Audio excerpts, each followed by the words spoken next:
escucharnos. Soy Ignacio Vidal-Folk, habrán visto, a lo mejor alguien ha mirado las biografías y habrán creído que, como digo, he dado la vuelta 3 veces al mundo como inspector de hoteles para la cadena Savoy. No es verdad, es una autobiografía completamente falsa y que creí que, en vez de contar mis hazañas en el mundo literario, era más interesante inventármelas. Pero que sepan que soy traductor, soy escritor. Ahora acabo de publicar las traducciones de los diarios de Chile, que me ha llevado todo el tiempo de la pandemia a hacer. Y conozco un poco Rumanía y por eso creo que el Instituto Cultural Rumano me ha invitado a participar o a moderar este acto. Que voy a pasar inmediatamente a presentar a los ponentes muy brevemente para que tengan su ocasión de hablar con cierta calma. Es un tema muy interesante, pero es un poco disperso porque efectivamente las experiencias de los editores y de los agentes culturales rumanos y de los españoles son muy diferentes. Por tanto, vamos a estar viajando continuamente de Bucarest a Madrid. Sin más, voy a deciros quiénes son nuestros contertulios. Valeria Kovachova es un apellido checo o eslovaco. Kovachova Rivera de Rosales es la editora de Shorty. Shorty es una editorial pequeña, pero que ha publicado algunos libros muy interesantes y entre ellos algunos libros rumanos formidables como el de Adriana Georgescu, que he escrito sobre este libro porque es maravilloso. Al principio fue el fin, se llama, es un testimonio de una disidente y perseguida durante el régimen comunista, o El experimento Pitesti. Ella es una checa, seguramente casada con un español, vive aquí desde hace muchos años y dirige esta pequeña editorial. Sergio Suárez dirige o es alto cargo en la editorial Pretextos, la que todos conocéis muy bien, y que también ha publicado algunos libros rumanos de excepcional calidad, entre ellos libros de Mijail Sebastián, de Blecher, por ejemplo, soy un vejestorio comunista. Un libro muy interesante porque, siendo una novela de tono aparentemente ligero, es un análisis formidable de cómo una mentalidad conservadora sigue existiendo en todas las sociedades que entran, digamos, en el proceso de vuelta o de inicio de la democracia como la rumana, donde hay un fuerte sector que añora, un fuerte sector social que añora todavía los tiempos del comunismo, ¿no? Denisa Comanescu es la editora de Humanitas, tiene un poemario, es también poeta, tiene un poemario traducido por Joaquín Garrigós, al que he visto antes, que como sabéis es uno de los grandes o el mejor traductor del rumano al español, un poemario que se llama Regreso del exilio, en la editorial Adama Romana. Antes, Denisa debe ser una figura importante dentro de la edición rumana porque antes estuvo en las más importantes editoriales rumanas, que eran Univers y Polirrón, y sigue siendo, porque ahora es Humanitas la más importante, yo creo. Y, entre otras cosas, tiene una colección que lleva su propio nombre, cosa que es bastante excepcional. Se llama Rasul Denisei, que quiere decir la estantería de Denisa, que es una colección de libros dedicados, creo que son todos libros extranjeros, y que es ya una larga cantidad, no sé si son 600 o una cosa así, son muchos, ¿no? Que lleva su nombre, o sea, su nombre avala, digamos, la calidad de sus autores.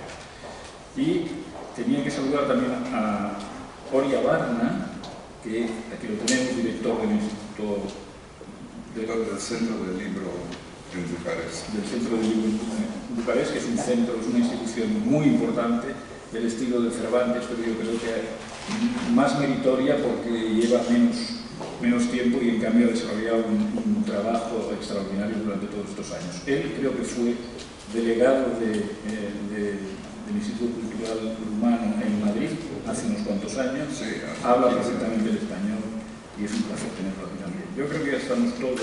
Y Manuel Gil, director general de la Feria del Libro, al que saludo last but not least, y que es uno de nuestros anfitriones y que le agradezco también su presencia. Quizá voy a empezar lanzando una pregunta, pero quizá, Manuel, quizá quieras quieres decir algo sobre estas jornadas, sobre esta sesión especialmente. Bien, buenos días a todas y a todos. Hemos arrancado este año la 80ª edición de la Feria del Libro de Madrid, que arrancó inicialmente en el año 1933. Hemos usado el hashtag y el eslogan de la Feria del Reencuentro.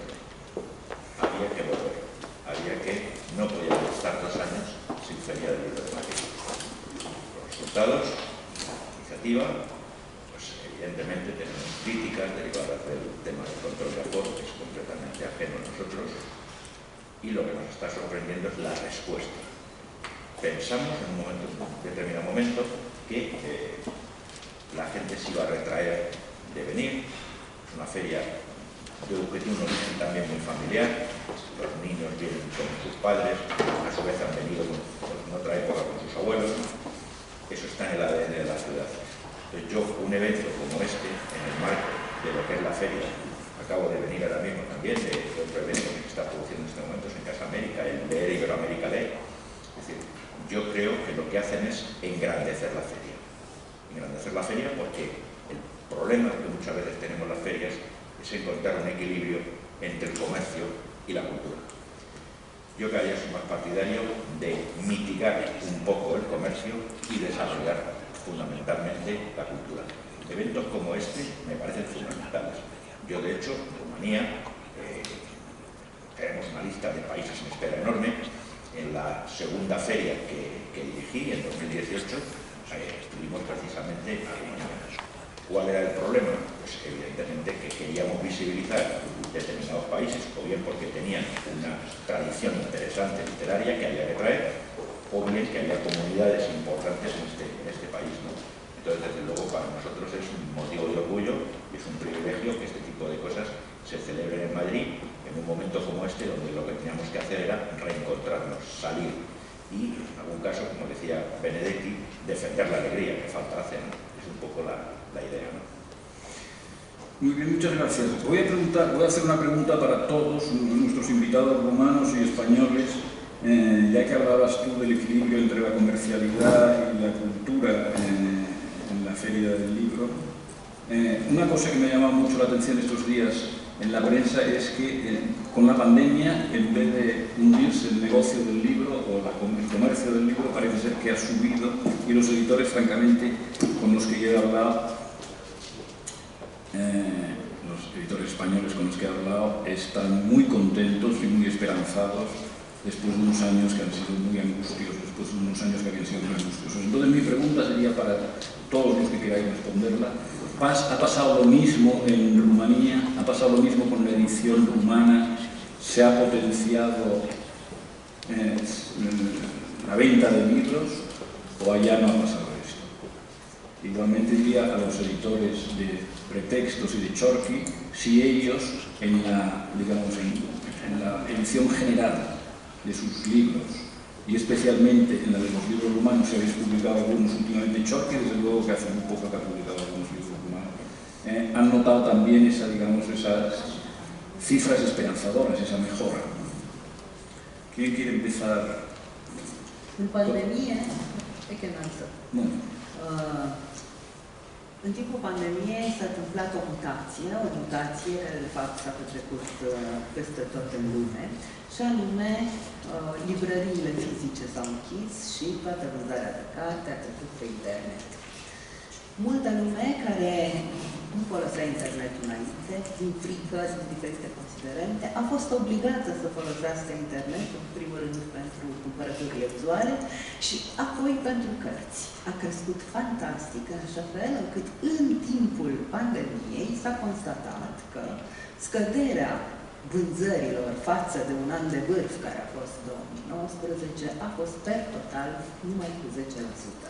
Evident că în momentul în care s-au redeschis și librăriile fizice și au mers împreună internetul cu librăriile fizice, a crescut vânzarea și în momentul de față, pe primele 8 luni, cel puțin în grupul editorial Humanitas, vânzările au crescut cu 8% față de anul de vârf 2019.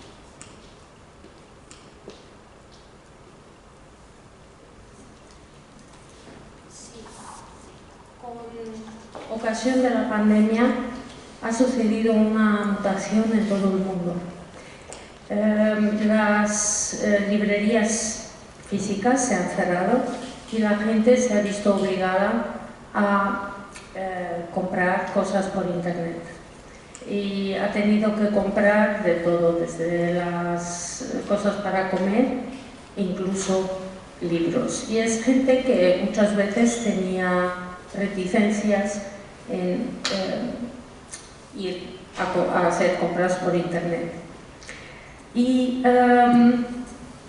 el año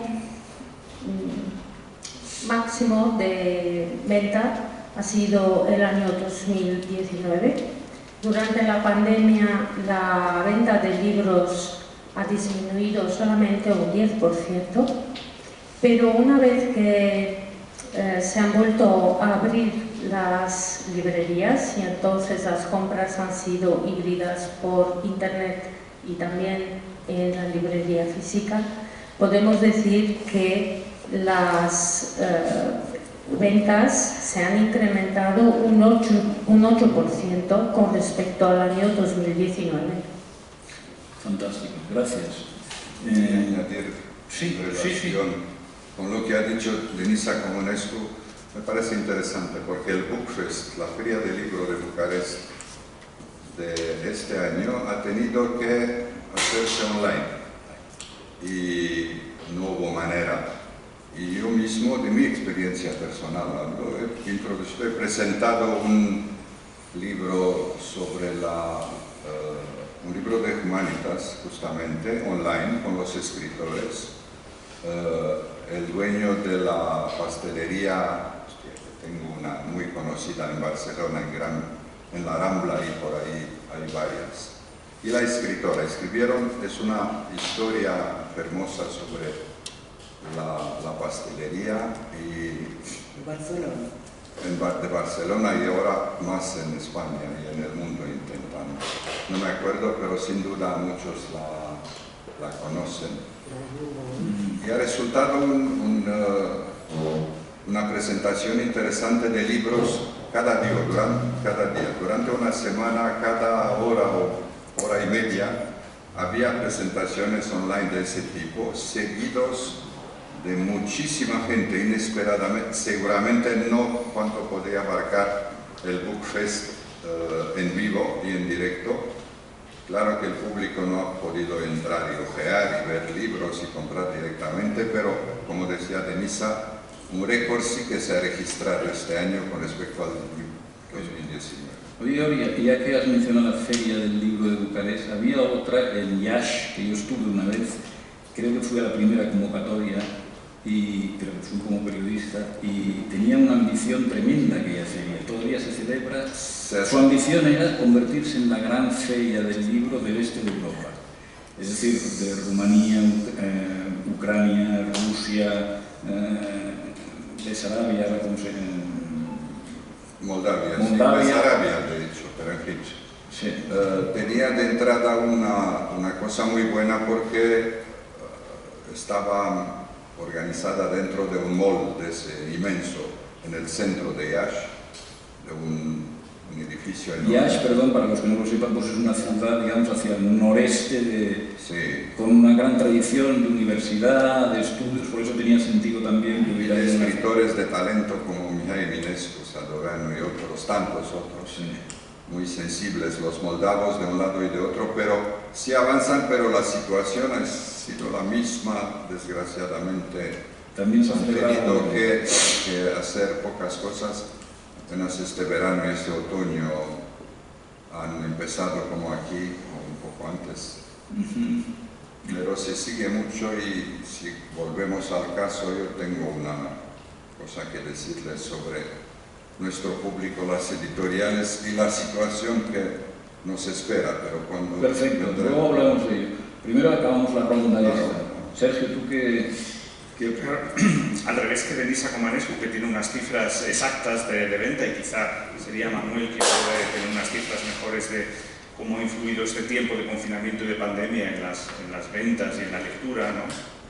Yo creo que, a diferencia de Rumanía, un aspecto fundamental para el tejido del libro en España ha sido que las librerías se han mantenido abiertas, ¿no?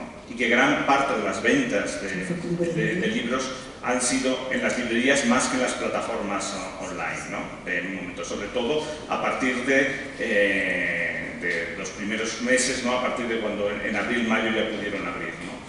Y como centros culturales, en esa dicotomía que establecía Manuel entre comercio y cultura, las librerías han sido unos centros culturales que han abierto antes que cines, teatros, museos y demás, ¿no? Dando importancia al peso de la cultura frente al comercio. Y en ese peso de la cultura, yo creo que para las librerías de fondo, como para las editoriales de fondo, como es Pretextos, son importantes estos momentos, ¿no? Porque frente al ritmo acelerado de las novedades, yo creo que el tiempo del confinamiento ha sido un tiempo de lectura y volver también a los fondos editoriales de las distintas casas editoriales de España, que se encuentran precisamente en las librerías de fondo. Y precisamente por eso los autores rumanos y autoras que tenemos en el fondo editorial de Pretextos, que son muchos y los tenemos desde hace tiempo, se han beneficiado de eso, precisamente, ¿no? De que no estaban sujetos a que fuese una novedad inmediata a la que se publicaba, sino a poder recurrir y poder, como tú citabas antes, a Dan Lungu, o a Ana Blardiana, o a Kit Mihaescu, poderlo encontrar en nuestro fondo editorial, en un fondo editorial que está vivo, ¿no? Y creo que es importante a la hora de hablar del continuum cultural y de la tradición cultural, más allá de las coyunturas sociales o históricas de cada momento. Sí, una pequeña divergencia. Empezamos el debate. Vale. Las cifras del mercado europeo al cierre de 2020 son en general positivas. Esto es otra cosa. Pequeñas diferencias. En el caso de España, que todavía no tenemos cifras oficiales, pero podemos estar hablando a través de los paneles de GFK, de Nielsen, de Red, que posiblemente al final de 2020 estemos como un 3% por encima de las cifras de 2019. Un tema distinto es el análisis que había que profundizar sobre las cifras que han salido del 2021, que eso requiere matizaciones. ¿La divergencia cuál es? Con el estado de alarma, efectivamente las librerías cierran inicialmente, pero se producen dos cosas, dos factores que, a diferencia de lo que ocurrió en la crisis financiera de 2008, ahora no se han producido. Se han producido, que son, uno, políticas públicas. La IPA europea ha estado presionando a la Comisión Europea para que hubiese muchísimas políticas públicas. En España, el dinero ha regado al sector. El sector del libro no se puede quejar bajo ningún concepto, porque ha habido ayudas del Ministerio, de la Comunidad de Madrid, en el caso de Madrid, del Ayuntamiento, ha habido muchísimo dinero. Esas políticas públicas... Cultural Rumano. ¿Perdón? Concretamente, y del Instituto Cultural Rumano, claro, que siempre subvenciona muchos libros, ¿no? Claro, ¿qué es lo que ha ocurrido? La diferencia que tenía aquí. Las librerías, vender in situ, o sea, al cliente, han vendido muy poco. Las librerías que mejor han sorteado el tema en las que tenían modelos de e-commerce probados. Porque no nos olvidemos de una cosa. El e-commerce, que no se ha descubierto por la pandemia, que ya existía en España, y va poco a poco subiendo, claro, en el momento del estado de alarma se dispara hasta porcentajes del 25 y del 30%. Pero no olvidemos una cosa. De todos los libros que se han vendido en ese periodo, el 47% los ha vendido Amazon. No son datos míos, son de la Federación. Es decir, las librerías han vivido de las políticas públicas de ayudas para compras para bibliotecas, no tanto del tráfico de gente. Es verdad, en un momento determinado ya se reabre. ¿Qué ocurre cuando ahora salen los datos de 2020? Los datos de 2020 van a ser positivos, eso no cabe la menor duda. Pero es que los del 21 que se están haciendo públicos, llegan los periodistas y dicen que el sector ha crecido el 40%. Vamos a pararnos. Claro, está usted comparando el primer semestre, donde marzo cayó el 37%, abril cayó el 47%, el 40 y tantos. Pero es que tuvimos un mes, que me parece que fue en mayo, antes de abrir las librerías, que el sector cayó el 67%. Claro, está usted comparando un periodo normal con un periodo manifiestamente anormal. Entonces, vamos a compensar un poco y a analizar esto bien, porque si no, salen titulares, el sector ha crecido el 40%. a ver un poco por qué. Está bien, sí, hay que ponerlo en su contexto y en su...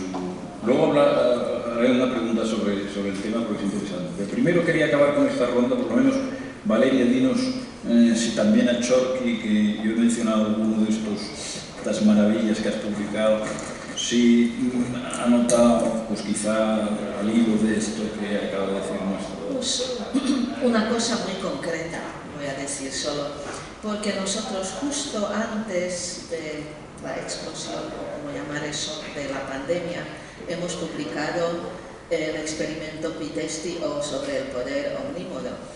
Y nos ha tocado de lleno porque no se pudo hacer la presentación en el palacio que tiene ahora el instituto, bueno, el sitio del palacio que tiene ahora el instituto. Valeria, perdóname que les pongo al público en situación sobre qué es el experimento Pitesti, que seguramente no conocéis el libro.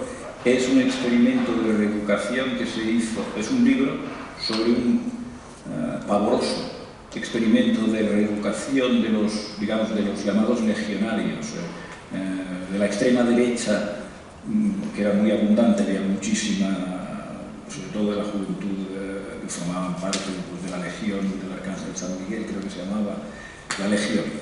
Y cuando los comunistas toman el poder después de la Segunda Guerra Mundial, entonces se trata de desprogramar, se inventan unos policías especialmente criminales y salvajes, inventan unos experimentos en la cárcel para convertir, para deshumanizar por completo a la gente de extrema derecha, sacerdotes también, gente de la Iglesia, pero sobre todo militantes de extrema derecha, en buenos comunistas, delatores de sus amigos, traidores a su familia y tal, mediante una tortura sistemática. Es una cosa inimaginable. El libro está muy bien traducido, muy bien editado y lo recomiendo a todo el mundo. Se llama El experimento Pitesti, porque Pitesti era el nombre de la ciudad donde estaba ese sistema, que cuando trascendió lo que se hacía en aquella cárcel, cuando trascendió al resto de Europa, era Gergidez todavía, supongo, el que gobernaba en Rumanía, no era Ceausescu todavía. Se desmontó y tal. Cabe decir rapidito que entre los torsionarios había de los legionarios de antes convertidos en torturadores de sus propios amigos. De sus propios camaradas. Sí, una cosa pavorosa y un libro muy revelador. Perdona. No pasa nada. Sí, es que la cosa esa, el sistema ese de reeducación era terrorífico, pero tampoco quería meterme en ello porque el libro es chiquitito, si alguien tiene interés está todo muy bien puesto y bueno, habría que saber y conocer esas cosas también por lo que fuera nuestro ser humano, porque para hacer un análisis desde donde proceda, también para ver por qué ocurren esas cosas. Lo que quería decir que nos tocó esto y no pudimos hacer, incluso aplazando 2 veces, la presentación. No obstante, al final se hizo una presentación muy bonita, un evento en línea con, por supuesto, participación del instituto que participaron personas y interesantes comentando las cuestiones que allí se tocan en este libro.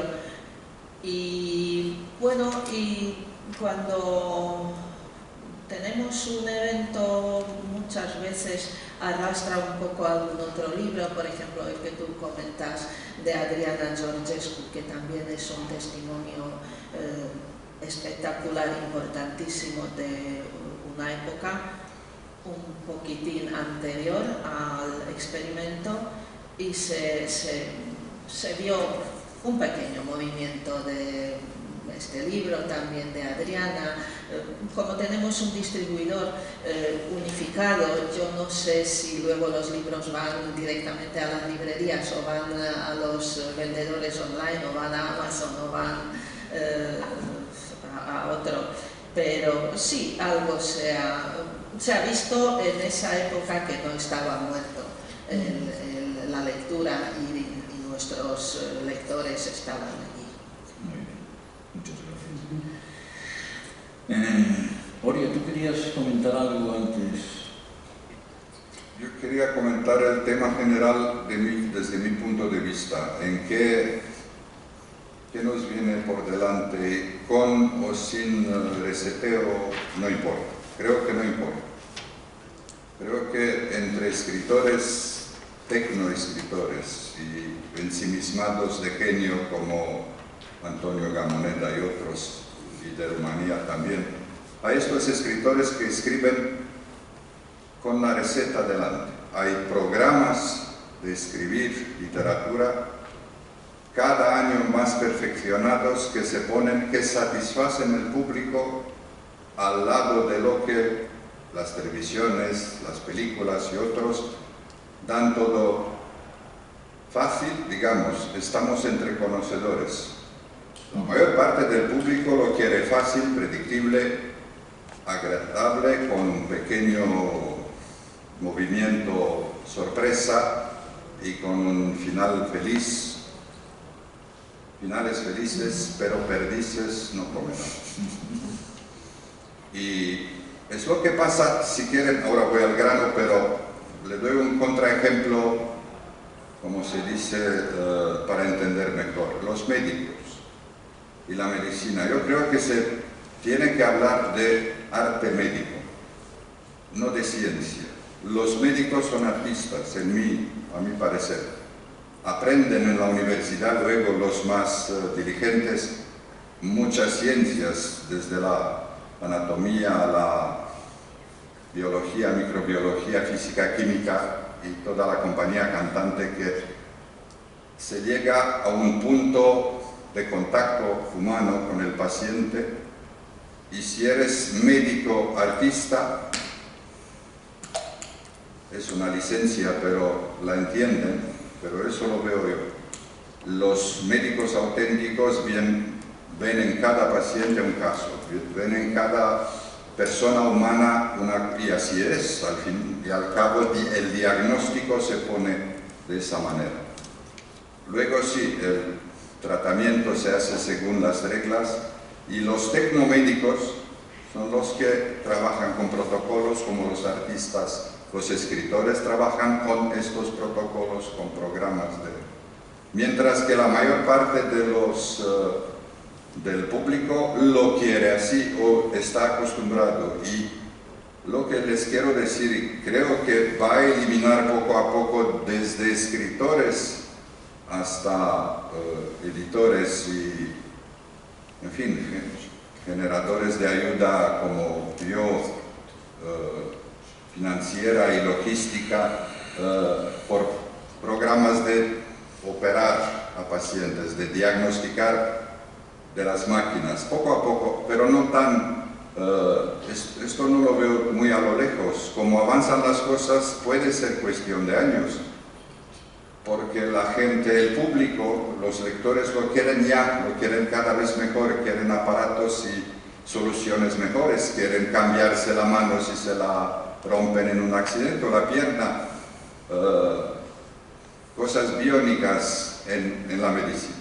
Lo quieren y lo pueden tener prontito. En el campo de la literatura, programas que ya están, y de la música también, y de la pintura de máquinas inteligentes, de inteligencia artificial, puede venir. ¿Por qué? En primer lugar, porque el público los lectores son los que quieren cosas agradables, historias hermosas, una cosa que les está sujetando y condicionando mucho la televisión, como ven las películas. Sí, desde luego que ha pasado ya la época de las vanguardias, de los experimentalismos. Muchas veces se comenta que novelas como las que publicaba Vargas Llosa en los años 60 o 70, como Conversación en la Catedral, es una novela exigente, sí. O por no hablar de James Joyce y su Ulises.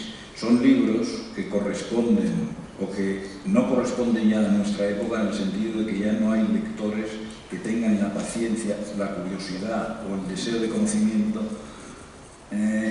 necesario para sumergirse en libros que son desafíos, ¿no? Son libros que te exigen no dejarte llevar como esta literatura biónica de la que estás hablando tú, Sí, sino, son distopías sino que, aparentemente, pero son fuentes Aș para llegar en comercio luego favorable. Florian, o secundă. Aș vrea să vă contrazic. me contradice, qué bien. Quiero contradecirle. Qué bien. Public seria Vargas Llosa, la editura Humanitas Fiction. Publico la serie Vargas Llosa en la editorial Humanitas Fiction. Combin pe an 6 titluri de Vargas Llosa. Cada año combino 6 títulos de Vargas Llosa. Titluri noi, cum ar fi Vremuri grele, Timpuri grele, Títulos nuevos como Tiempos difíciles Tiempos recios, sí. și, spre exemplu, Conversație la catedrală. Sí. y Conversación en la catedral. Vânzările sunt peste 3.000 de exemplare. La cartea nouă sunt vânzări care ajung la 7.000, la cartea veche, cum ar fi Conversația la catedrală, care este la a 4-a ediție, depășesc 4.000 de exemplare. Deci există publicul tânăr care citește literatura adevărată. Un libro antiguo de Vargas Llosa puede llegar a una venta de 3.000 ejemplares, mientras que un libro nuevo a 7.000 ejemplares, con lo cual quiero decir que existe un público joven que está interesado en esas obras. Același lucru vă pot spune despre Kafka. Același lucru vă pot spune despre Thomas Mann. Mismo puedo decir sobre Kafka, o sobre Thomas Mann, o sobre Joyce. E un public care vrea să-i citească pe mari autori. Nu există numai un public cu rețetă, publicul, să-i spunem, mediu și submediu. Există acel public care are o educație a lecturii din facultate, din liceu, din facultate și care vor să citească marile opere. Existe un público para los grandes autores, un público que tiene una educación que ha adquirido en la escuela o bien en la facultad y que quiere, está deseoso de leer las grandes obras. No solamente existe un público que va por una literatura de receta. No me estás contradiciendo en absoluto. Yo soy el que fundó la colección Mario Vargas Llosa. Sé exacto, y aprecio mucho, y le he conocido, estuve a la boda de su hija en Perú. Y me importa mucho el destino de la gran literatura, y veo que son números buenos pero 3.000, 7.000 ejemplarios dan la dinámica de, si lo ponemos y Humanitas hace lo suyo muy bien, siempre, en promoción. Pero si la ponemos en balance con otros títulos de la gran literatura recetera comercial, entre comillas, del mundo, no vamos muy bien y vamos cada vez, no digo peor y no quiero, pero hay que pensar, hay que hacer la intervención humana a esas recetas comerciales y la posibilidad ya existente de producir literatura por las máquinas. Es sencillo de venderlas a través de las máquinas de la inteligencia artificial. No lo digo yo, lo dice gente de... Ya hay concursos en Asia, sí. Concursos de libros escritos por máquinas, por ordenadores. Y responden a lo que el público ya preparado con los entre concursos de comida y de cotilleo de gente famosa aquí y en Rumanía y en casi todo el mundo, porque el formato es igualito.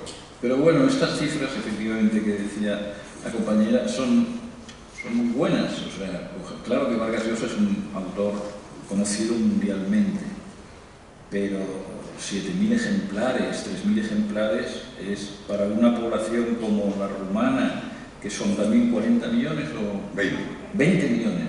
Menos, pero en fin, menos. Pues son unas cifras bastante, yo creo que superiores a las de España. Millones en España. Bueno, Hay una cosa, perdón. sí. Evidentemente, en unos años muchísimos libros los van a escribir las máquinas. No cabe la menor duda. Ya en los congresos del libro digital de Barbastro, ya hemos visto en estos años de atrás proyectos, maquetas, pero hay una cosa fundamental. En los últimos años, el número de páginas de los libros en España está disminuyendo aproximadamente cada año 10 páginas menos.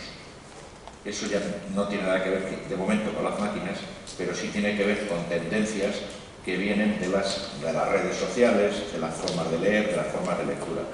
Es un tema curioso. Hay una cosa que es la siguiente. En España se hacen aproximadamente 80.000 títulos al año, más o menos. Tienes un 23, un 28% traducciones. ¿Que esos libros que se van a hacer por máquinas va a ocurrir? Sí. Ahora bien, tenemos los sellos editoriales, que esos son los centros de calidad. Evidentemente, cuando tú coges un libro de textos, o de Acantilado, o de Siruela, sabes que lo que te están dando es un producto de alta calidad. Lo comparo con la eclosión mundial de la autopublicación. Autopublicación, para un libro autopublicado que acaba triunfando, son miles y miles de libros que no valen para nada y que evidentemente, pues, incluso los grandes grupos han constituido sus propias editoriales de autopublicación en busca del libro blanco. Efectivamente, pues cada X tiempo uno sale. Pero desde luego la reflexión es: va a haber libros escritos por máquinas, no cabe duda. Los libros están disminuyendo en el número de páginas en los últimos años, poco a poco van disminuyendo. Sí, pero fíjate que el gran éxito editorial de los últimos años, muy por encima incluso de la novela de Cercas, tan famosa, de Soldados de Salamina, es esta de Aramburu, Patria. Patria, yo creo que ha roto todos los moldes de ventas, de éxito, de ventas brutal. Es que yo creo que se han vendido 1 millón de ejemplares o una cosa así. Y tiene 700 páginas, que es lo que me frenó a mí. Yo no me da la vida para leer ahora novelas de 700 páginas. Pero bueno, es verdad que en general van cambiando los hábitos de lectura y es posible que el modelo de novela, yo lo comparo muchas veces con el cantar épico, pues ya desaparecieron. Todavía en el siglo XVI, XVII, pues escribía los Luisiadas, y todavía se escribían unos, Lord Byron escribía todavía el Don Juan, y es un género que son géneros que desaparecen. Quizá también la novela desaparecerá y la literatura se centrará en otros géneros, ¿no? ¿Qué opinas tú, Sergio? Yo creo que al final, y aquí estamos todos los lectores, a uno y otro lado de esta mesa, ¿no? Y que más allá de las cifras que estamos hablando, de los éxitos o de las ventas, ¿no? O de las predicciones que podamos hacer sobre la literatura o la poesía, al final la palabra escrita es importante para nosotros, ¿no? Nos hemos educado en ella, ¿no? como personas y como lectores, y eso pervivirá, ¿no? Recuerdo una vez que en una de las visitas de Ana Blandiana a España, siempre acompañada por Viorica Patea, ella comentó que la experiencia de haber sido una escritora y una poeta represaliada en la época de Ceausescu le hizo percibir la importancia de la palabra, y de la palabra escrita y la fuerza que tenía la palabra poética. Y que cuando llegó la democracia, y ella fue una de las principales impulsoras también, que estuvo en primera línea de eso, se dio cuenta de que de pronto la palabra, cuando hay libertad de expresión, perdía relevancia en un momento dado. Y habla también de esa relevancia de la palabra poética y de la palabra escrita para todos nosotros, ¿no? En nuestra construcción personal, ¿no? en la propia construcción social. Así que yo auguro que la literatura, si uno se atreve a hacer este tipo de predicciones, va a continuar, ¿no? Porque es importante y en la medida en que es constitutiva de nuestra propia identidad, ¿no? Pero eso está muy bien lo que dices, y yo también estoy seguro que el producto la literatura seguirá perviviendo a pesar de estas nuevas tendencias. Pero también es verdad, me acuerdo cuando entrevisté a Lore Vidal hace como 10 años aquí en el Ritz, que vino un escritor americano enorme, como todos estos americanos casi monstruosos, obeso, vestido con un traje de 3 piezas, pasando un calor tremendo en la habitación. Fue una conversación muy interesante y me dijo en un momento determinado: es que usted no se puede dar, usted no sabe, no puede saber lo que era en los años 50 que apareciera un libro de, yo qué sé, de Albert Camus o de...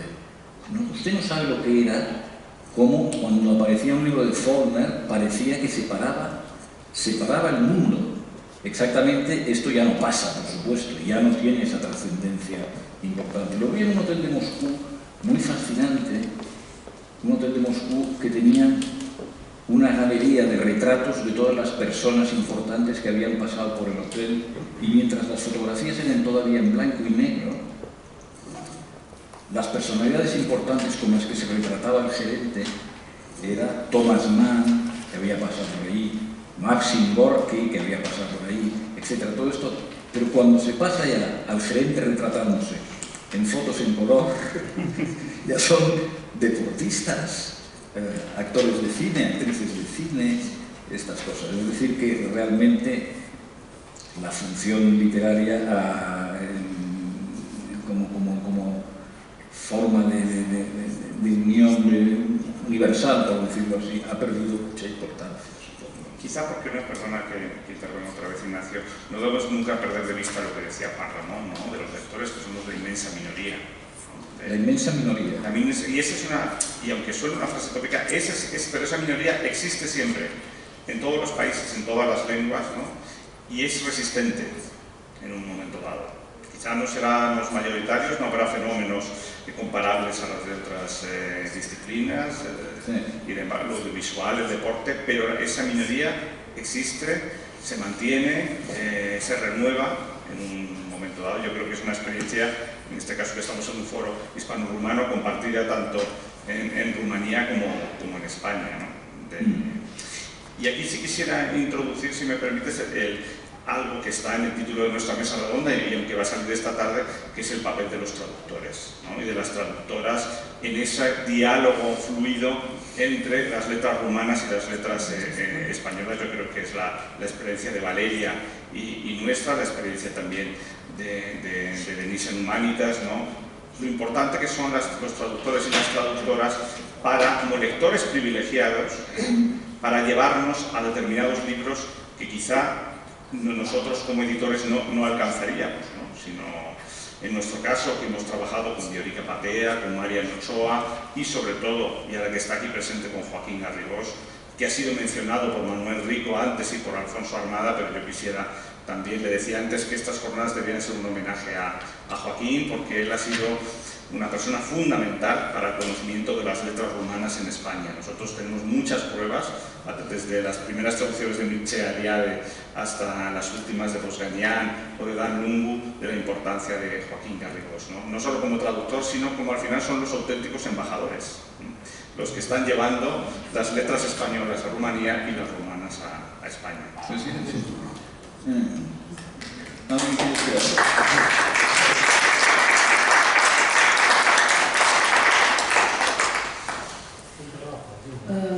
Da, aș vrea să vă spun câteva cuvinte despre traducerile din spaniolă în limba română, în momentul de față în România.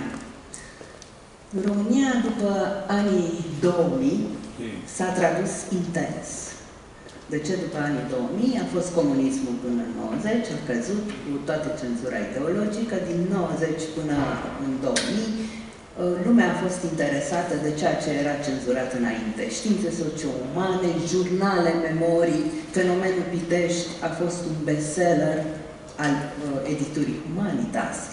Mari scritori care înainte erau prohibiți de asemenea. Din 2000, lumea s-a întors spre ficțiune. Și atunci, din 2000 încoace... Espera, Denise, traduce. Quiero hablar acerca de la traducción de la literatura española en Rumanía. Después del año 2000 se ha traducido intensamente. ¿Por qué después del año 2000? Porque el comunismo cayó en 1989 y durante los primeros 10 años ha habido un interés exorbitado en memorias, en páginas de diarios, en todo aquello que estaba prohibido antes. Pero después del año 2000 el mundo ha cambiado y el interés ha sido por la ficción. În momentul de față, ficțiunea reprezintă, traducerile de ficțiune reprezintă 20% din producția editorială, numai traducerile de ficțiune, deci literatura străină. Hoy en día la traducción de la ficción representa el 20% de la producción editorial. Ese 20% es literatura extranjera. În moment din 2000 încoace, literatura spaniolă s-a tradus clasici, moderniști, cu scriitori contemporani, cu scriitori foarte actuali, un melanj continuu. Desde el año 2000, empezando con el año 2000 hasta hoy en día, la literatura española se ha traducido intensamente, la literatura clásica, la literatura modernista, la literatura contemporánea se ha traducido constantemente. Aș remarca o nouă traducere superbă a lui Don Quixote, după ediția Academiei Regale și cea alcătuită de Pérez Reverte, care a fost făcută de un mare traducător și poet român, Sorin Mărculescu. Quería mencionar una nueva traducción de Don Quijote, es la edición de la Real Academia, editado por Pérez Reverte, traducido por un gran escritor, Sorin Mărculescu. Care imediat după traducerea s-a făcut în 2007. La traducción se ha hecho en el año 2007. Am reeditat la Humanitas în 2017 și din 2 în 2 ani reedităm continuu. Asta arată că se citește. Hemos publicado esa traducción en el año 2007, la hemos reeditado en el 2017 y cada 2 años sacamos una nueva edición, lo que significa y lo que prueba que se lee mucho. Acela Sorin Mărculescu l-a tradus și pe falsul Don Quixote. El mismo Sorin Mărculescu ha traducido también al falso Don Quijote, para tener también el espejo. Ya, pero ya es consciente que el Don Quijote de Pérez Reverte no es el Quijote entero. El Quijote de Cervantes, mais l'édition de l'Academia Regala edited by Pérez Reverte. ¿Qué dice? Dice que se trata de una edición de la Real Academia, pero que el editor es Pérez Reverte. Sí, pero en esa edición de la Real Academia faltan las noveletas, los cuentos, o sea, está aligerada, no es el Quijote entero, aunque esté publicada por la Real Academia Española, es una versión del Quijote en la que faltan, para hacerlo más moderno, en el sentido menos digresivo, algunas aventuras que forman parte del texto original del Quijote. Es una lástima. Bueno, yo quería... Sí, perdón. May go on. De asemenea, mari scriitori ai secolului 20, cum ar fi Miguel Delibes,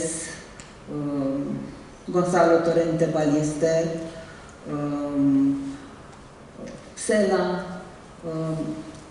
au fost traduși cu cărți importante după 2010. Al mismo tiempo, otros grandes escritores del siglo XX, como Miguel Delibes, González Torrente Ballester, Camilo José Cela, han sido traducidos. după 2010. después del año 2010. De asemenea, voi iti solo, O también voy cu trilogia, cu tripticul răului. con la trilogía El Tríptico del Mal, Care a avut o importanță și a avut o influență asupra publicului din România. Apoi, Antonio Munio Molina a fost de asemenea tradus și a avut un impact important cu călăreții polonezi. todos esos escritores han tenido una importancia grande y una gran influencia en el público rumano. También Antonio Muñoz Molina con El polaco călăreții polonezi. con el jinete polaco. De asemenea, Vila Matas, Al mismo tiempo Villa Matas, cu formulele lui experimentale, con sus fórmulas experimentales, de la Subsemnul lui Dylan, tradus pentru în 2013. Subsemnul lui Dylan. bajo el signo de Dylan, traducido en Asasina cultivata. Asasina cultivata. La asesina cultivada E Parisul nu are sfârșit. y París no tiene fin. Es interesante que estábamos hablando de la figura del traductor, que como decías tú, es fundamental. Me gustaría que hablaseis todos un poco sobre este tema. Yo me acuerdo, había traído, ya que nos mencionaba antes a Ana Blandiana, que estaba hablando aquí, que como sabéis es una de las grandes poetisas rumanas. Yo la he leído hace unos años y me enteré de que había sido muy importante, digamos, como manifiesto contra el régimen de Ceausescu, un poema suyo que se llamaba Totul, que quiere decir todo, todo. Entonces, ese poema ha sido traducido repetidamente por varios traductores del rumano al español. Pero yo, y dice, es maravilloso este poema. Este poema maravilloso no se entiende nada. Absolutamente nada. Un lector español no puede entenderlo. Yo me preocupé de coger a una traductora y filóloga rumana, muy interesante, le dije, vamos a ver palabra por palabra qué es eso de todo, todo. Porque yo quería entender por qué había sido tan impresionante ese poema y le había costado políticamente muy caro a Ana Blandiana. Voy a leer solo algunos de los versos de este poema. Todo, dice, hojas, palabras, lágrimas, cajas de cerillas, gatos, a veces tranvías, colas para la harina, botellas vacías, discursos, imágenes fritas en el televisor, escarabajos de la patata, gasolina, banderas, retratos conocidos, autobuses con bombonas, periódicos, pan, aceite adulterado, claveles, recepción en el aeropuerto, cico-cola o chico-cola, barritas de pan, salami de Bucarest, yogur dietético, gitanas con cigarros Kent, huevos de Crevedia, rumores, la serie del sábado por la noche. Todo esto estoy diciendo a ustedes, seguramente no les está diciendo absolutamente nada o muy poco, ¿no?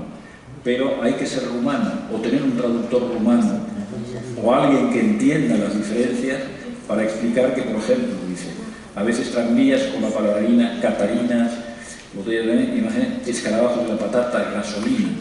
¿Por qué en el conjunto de todo lo que había, todo lo que era la existencia en Rumanía en aquel momento, en ese todo que es una lista de palabras, sale la gasolina? Pues me dijo esta señora, es que había colas para la gasolina, a veces tenías que esperar en la cola un día o más, iba la gente en grupo, uno se quedaba en la cola para hacer avanzar el espacio de 2 o 3 coches, mientras otros iban a casa, a comer o al trabajo, etc.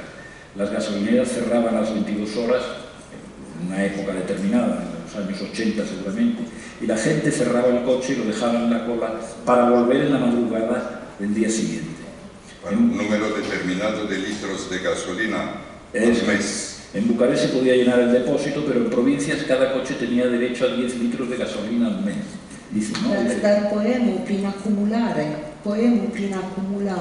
dintr-o dată îți creează o senzație de frică până la urmă, îți creează o senzație de inconfort, de disconfort total, această acumulare și repetiție care îți arată absurdul, o formă de a exprima absurdul și această repetiție și aceste cuvinte care se par banale, toate adunate împreună, îți creează acea senzație de ireal absurd.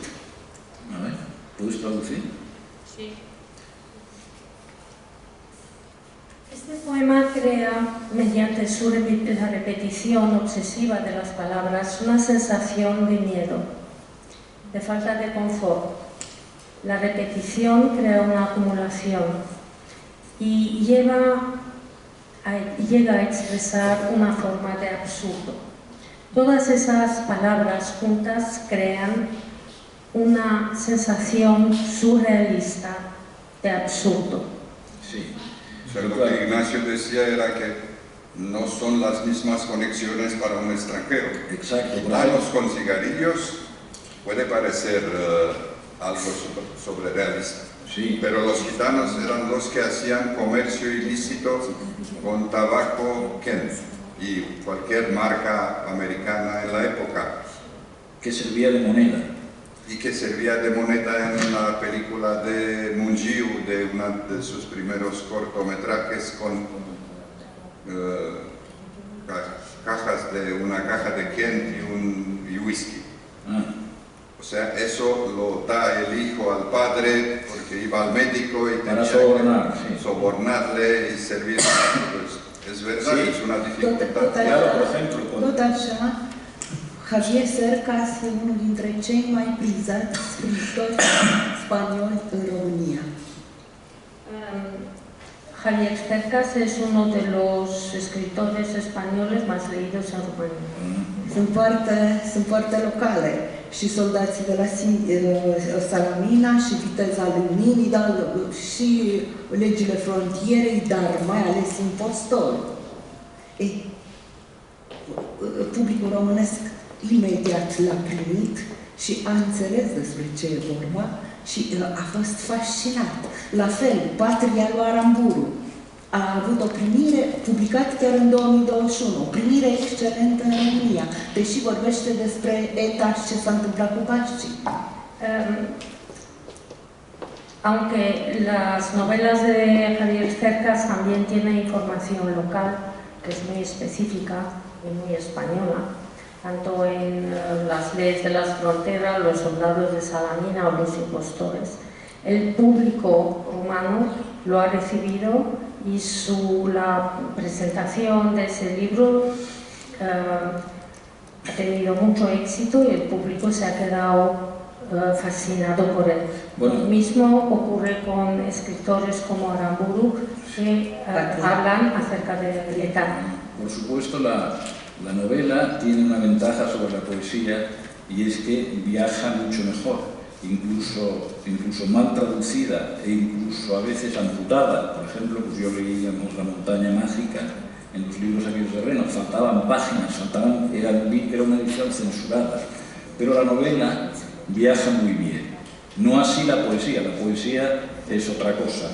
No voy ahora a explicarles todas y cada una, porque cuando dice claveles, ¿por qué en ese tótul aparecen los claveles? Porque era la única flor que entonces se podía conseguir, ¿no? Sí, pero publicar un poema con explicaciones debajo de la página hoy es imposible. Es imposible. No, de verdad sí, la novela. Cuando salga el libro, ese poema va a salir en la edición editorial Galaxia y sí tiene unas amplias notas a pie de página y también se explica en la introducción.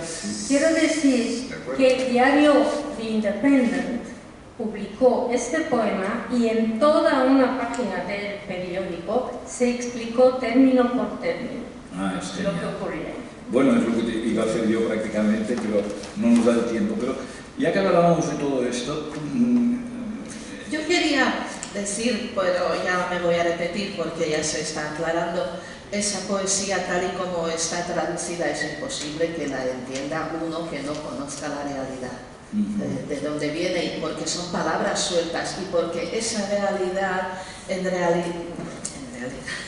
esa realidad estaba desconocida fuera de Rumanía y en España y en otros países, muy desconocida. A mí me recuerda, aquí yo creo que tengo que, o puedo comentar dos cosas. El libro de de Gabriela Adamesteanu, que se llama El mismo camino todos los días. Esta es una joven escritora. No tan joven, pero muy buena. Gabriela, nosotros la conocimos en Rumanía, la contactamos allí por medio de nuestro excelentísimo, buenísimo traductor, Joaquín, y allí también está un poco eso. Claro, como tú dices, en la novela mucho más fácil, pero está esa realidad, todo el mismo camino todos los días, cómo estaba esa realidad. Está descrita con tanta profundidad, tanto detalle y tan así, que al final ese supuesto aburrimiento que puede sugerir el título se convierte en la necesidad de ver qué pasa allí. Eso por un lado. Y por otro lado, quería decir que nuestras traducciones, bueno, no solo las romanas, porque nosotros como editorial en realidad nacimos con el reto de la traducción, y nuestras traducciones son prácticamente novelas, salvo el Pitesti, que no es una novela. Todas llevan un prólogo, y a veces un prólogo y un epílogo, donde se presenta, y no es habitual, claro, yo sé que no es habitual en ese tipo de literatura, pero hablamos de traducciones de unos mundos, unas sociedades, unos comportamientos de las personas, de los héroes de esta literatura, bastante desconocidos, y entonces con un prólogo y un epílogo que nos presenta un poco el panorama, o incluso, claro, habla del autor, que puede ser relativamente poco conocido todavía en el país que lo presentamos, pues yo creo que da una opción. Eso antes se hacía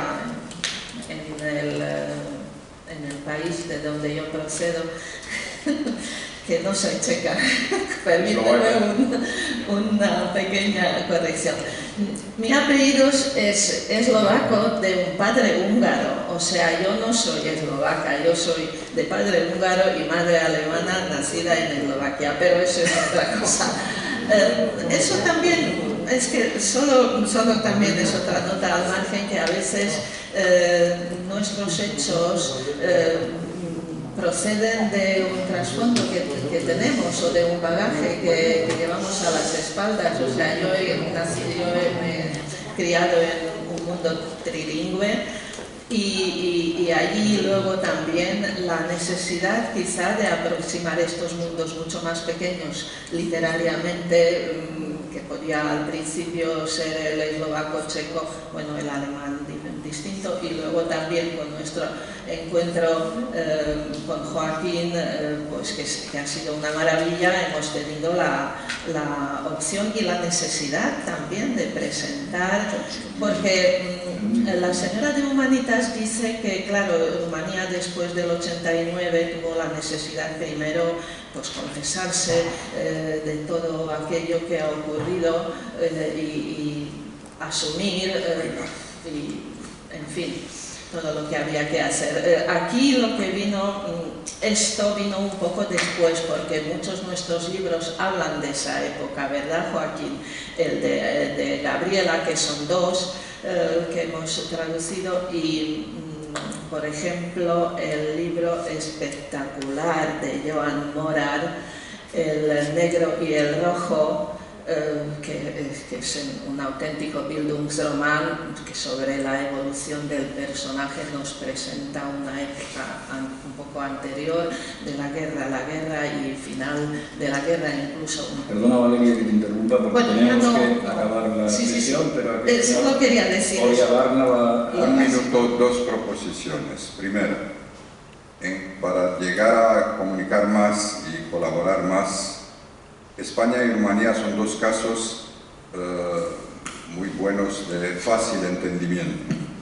En espejo con el franquismo, está aquí Adrián Limán y hemos intentado hacer esto y lo hemos conseguido con otro en Rumanía, durante un festival. Eso se podría montar como lo que estaba prohibido antes y después en la entrada en la democracia, antes de 75, en todos los campos y dominios. Se podría hacer y se podría amenuzar y hacer una cosa entre escritores que creo que daría una imagen más comprensible por el público español seguramente. Dos, yo conozco al menos un escritor español que ha escrito una novela sobre Rumanía, su experiencia en Rumanía. Está en Barcelona, lo tiene, creo que ha publicado, lo había acabado, habrá otros. Y al revés, vamos a lanzar entre todos un tipo de concurso con temática. Eso no se hace normalmente, pero me acuerdo que lo hacía el Ayuntamiento de Madrid, novelas sobre Madrid, y premiaban. Pero entre todos, con traductores y con escritos, a lo mejor directamente en rumano o en español, no importa, pero sobre temas y argumentos recíprocos. También hay escritoras rumanas que viven en España y que escriben también sobre España. Eso digo, por eso vamos a buscarles y animarles a hacer. Pues con estas dos sugestiones. Un escritor español care s-a aflat la Revoluția Română, la Hotel Intercontinental, era pe atunci reporter, a văzut în direct Revoluția Română și a scris o carte care a fost publicată în Spania în 1996, La Libertad. Primul titlu al acestei cărți a fost Anul Lambadei. Așa s-a tradus în limba română de o mare traducătoare, Ileana Scipione, acest roman în 2000 în România. Scriitorul respectiv se află de față și moderatorul întâlnirii noastre de astăzi, Ignacio Vidal Fortis.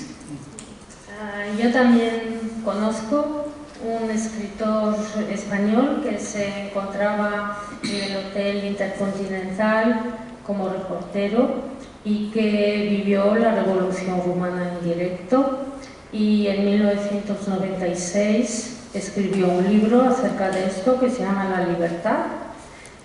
Ese libro ha sido traducido como El año de la lambada a rumano por una gran traductora, Ileana Scipione, en el año 2000, y ese escritor está con nosotros y es el moderador de esa sesión. Gracias, Elisa. Sí. Lo tradujeron como el año de la lambada porque aquel año se oía mucho la lambada. Gracias, Elisa, y gracias a todos vosotros. Yo creo que se han quedado muchas cosas en el tintero todavía y podríamos seguir hablando mucho más, pero esto es el fatum de las mesas redondas. Cuando empiezas a calentarte ya es cuando hay que cerrarlas. Lo dejamos con estas dos ideas que ha propuesto el señor Barna, y le daremos sobre una vuelta. Yo me comprometo a pensar en ello y intercambiaremos tarjetas. Buenas tardes a todos.